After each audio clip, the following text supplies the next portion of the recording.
Hello, everybody, and welcome to Forever Sports. Another year, more disappointment in the EPCR competitions for South African sides as the Sharks, Bulls, and Stormers all bowed out of their respective competitions this weekend, which means the wait will continue for success in the Champions Cup and further success in the Challenge Cup. The Sharks obviously did win the competition a couple of years ago, but that's been about the only time we've really featured in EPCR competitions, and a very frustrating weekend, I think, where we are seeing the South African sides to a certain degree starting to take it a little bit more serious. I still don't think we were seeing necessarily the best sides we could put out across the three teams, but definitely, for example, look at the Stormers side. It was a side that had enough to beat Toulon, and Job Dobson spoke about a little bit of the refereeing and sort of basically intimated that on a different day, different calls, that result would change. But it will be no EPCR trophies, which means now all attention turns to the URC as the teams like the Sharks, for example, try and sneak into the playoffs.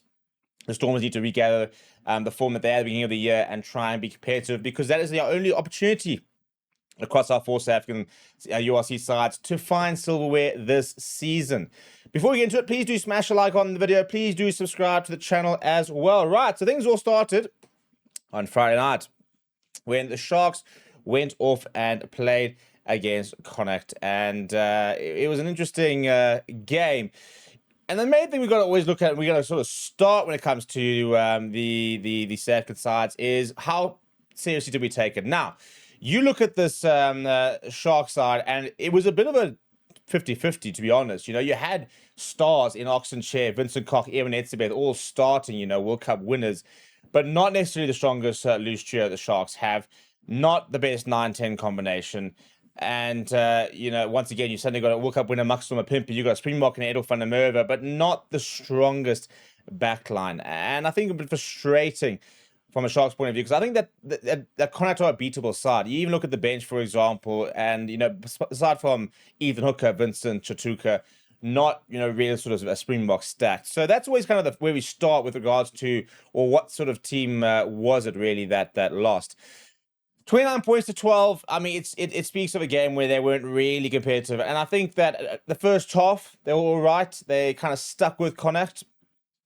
And led, and things were all going quite well, but it all fell apart really in the second half, which I think speaks to kind of the depth, or the lack thereof depth, that they had in the game. Some people are speaking about refereeing performance, the likes of that. When you lose 29 points to 12, I don't think you can always appoint to officials. But for a side which has been really quite poor over the full URC, this was an opportunity for them to, I think, get into a quarterfinal, for example, make a bit of a campaign. The good news, however, for this is that means that they now can completely focus on the URC, which I suppose if you look at this kind of the lineup, maybe even points to that with regards to maybe leaving a few players behind, getting them back up to full fitness, getting them ready for the URC charge. Saturday was all about Champions Cup rugby, and I think the main, obviously, frustrating thing is obviously no home games for our teams. But this was probably our best opportunity, really, at getting a team into the Champions Cup quarterfinals. And if we go look at, the live commentary, will speak to it. The right towards the end, Marnoni getting a yellow card, for example, a late try from the Stormers, and then a very controversial ruck decision about some people saying very much in from the size, the likes of that. Similar conversations were had about the Bulls game. But again, we look at lineups, for example, and I think the Stormers took a side to win that game. I don't think you can doubt their seriousness of doing it. You're looking at, in the back line, Kobus Reinach, Yuri Mattia, Dan du Plessis, Ruan Nel, Dane Vincent, Walkeland, Leon Zas. These are all players who are part of probably a best Stormers 23. You've got Chima Daimani back in the mix, you've got Evan Rose, Natalie Bashir, Andrew Hugo Fenter, Ollie Cable. It was a good Stormers side. And off the bench, you had Dion Free, you had Nsuka Klunu, you had Zach Porthen, all Springbok Cat players. You had a Sash Van Gomzulu coming on in the 51st minute. So they went over there to get a win. They did at the end of the day, and they were really, really close. I think it is just so frustrating. They were 1 point behind at halftime, 1 point down, referee decisions. And this, I personally think, as a South African fan, you kind of look at this and you go, yeah, that's just one that's kind of slipped away. We were competitive. Toulon's a good side. Maybe we should have won the game. I'm not saying we as a Stormers fan, I'm saying we from a South point of view. But when you see a score like this, you can kind of go, oh, that's a tough one. But we've taken it seriously, taken a good side over there. We've given it our best go, and we've just come up short at the end of the day, which is an interesting one when you then look at the Bulls side. Now, I think that this Bulls side, once again, I don't think you can really accuse them of not taking the game particularly seriously. Now I'm going to try and scroll down to find the game itself, because it was a good Bulls side. And when you see, for example, a Andre Pollard starting, the likes of that, it is a good side, and you kind of got to give it that credit to Glasgow Warriors are a good side. It's a side I personally think that the Bulls on their day should beat, but we go look at the lineups, and you are seeing Springboks listed amongst the side: Marcel Coetzee, Albert Lowe, Cameron Hanekom, Ruan Nokia, Gerard Steenekamp, Brosa Pierre, Andre Pollard, Kane Moody at 13, Kurt Lawrence, David Creel, a bench which included the likes of Mark van Staden, Jan Gervais, Mornay Smith, Jean Rudolph. They went over there to win at the end of the day. That was the thing. So my big point, and what I'm sort of harping on about looking at the teams, is that South African teams have continuously been criticized for not taking these competitions seriously, for not trying even to go far. Now, I think you can have a go at the Sharks, for example, who I think obviously very much said, Challenge Cup. At the end of the day, if they can get into the URC top 8, they will be in the Champions Cup next year. That's what was probably more of their goal than winning a Challenge Cup. And the other two sides said we need to have a go at this Champions Cup. So it's another year where we haven't been as successful as we'd like to in the Champions Cup, but you can't, I don't think, accuse these sides of not taking it seriously. And I think that's a nice positive step to take. It's frustrating that we haven't gotten over the line. It would have been really good to have seen two South African sides in the top 8, one in the top 4 type of thing when you get to sort of semi-finals.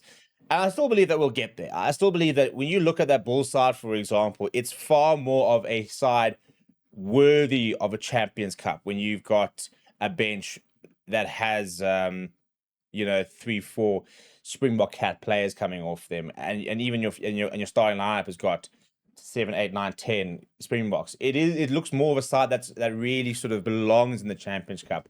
It does highlight the continued need to push for depth, because you want to make sure that somebody like I don't want to be a bit of sort of nitpick here, for example, but for example, Harold Forster. Now, obviously, if he's fit and you've got a Jan Serpentine next to a Kane Moody, for example, or similar likes of that, or even getting David Creel back into the number 12 jersey, having a Curtly Orange at 15, and looking at getting your best players sort of back into the mix, it does look far more appropriate. I think we still need to see the kind of depth that we see at the sides that do go on to win the Champions Cups, and those are your La Rochelles, your Leinsters, for example, who struggle to get past Edinburgh, just by the way. But your Toulouse, for example, you look at the depth that they have, international superstars sometimes coming off the bench, the likes of that. But my main point is another year of frustrating results, but not another year where we can be accused of not taking it seriously and not having a go.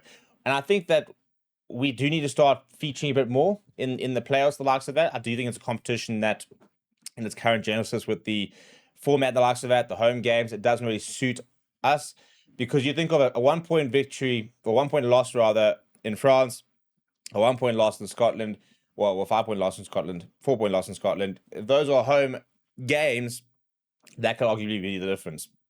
So I think it is progress. I think it's the main thing. I'm choosing to be positive here. It is progress. It's not as far as we've gone in previous editions, but we have made progress from being able to put out a side that should be able to get to these sort of marks. The fact that we're not, I think, obviously raises questions about the likes of a John Dobson, Nakamani. We know the Bulls haven't been quite at their best and are still kind of finding their identity. They're getting a lot better, but not quite at their best. And I think the Stormers, if they had played this game earlier in the season when they were playing the Red Hot Rugby, they'd probably get over that line. It kind of speaks to the fact that we've got a Bulls who's coming up, and we've got a Stormers who are kind of dropping off a little bit, a Lions side who didn't make it this far in the EPCR competitions, but are now probably peaking at the right type of time.